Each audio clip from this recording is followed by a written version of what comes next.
Recently আপনি হয়তো শুনেছেন ডোনাল্ড ট্রাম্প বারবার ধরে বলে যাচ্ছেন ভারত হলো হেভি ট্যারিফ অ্যাবিউজার।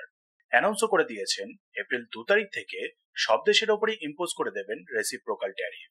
মানে আমেরিকা থেকে বিভিন্ন প্রোডাক্ট এক্সপোর্ট করার সময় যে দেশ যতটা ট্যারিফ লাগাবে সেই দেশের ওপর ততটাই ট্যারিফ লাগানো হবে ইম্পোর্ট করার সময়, যার ফলে ভারতের ভালো মতনই ক্ষতি হবে।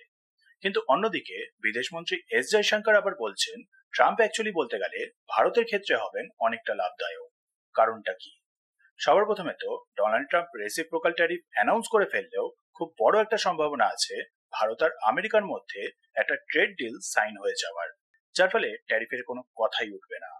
দ্বিতীয়ত, ডোনাল্ড ট্রাম্প যেহেতু শুধুমাত্র আমেরিকার কথা ভাবছেন, তাই অন্যান্য দেশ এমনকি ইউরোপও তাকাচ্ছে ভারতের দিকে, ফলে ভারতের কাছে আরো অপশনস বাড়বে। তৃতীয়ত, বিগত 2-3 বছর ধরে রাশিয়ার থেকে ডিফেন্স রিলেটেড কিছু কিনতে গেলে একবার হলেও ভারতকে ভাবতে হতো ইউএস স্যাংশনস এর ব্যাপারে।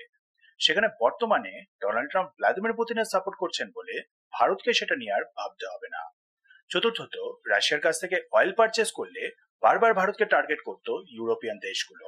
সেখানে বর্তমানে ইউরোপিয়ান দেশগুলো নিজেরাই প্রেসারে পড়ে যাওয়ায় আর ভারতের ইম্পর্টেন্স আগের তুলনায় অনেকটা বেড়ে যাওয়ায় চেষ্টা করবে এই ব্যাপারটাকে অ্যাভয়েডই করার।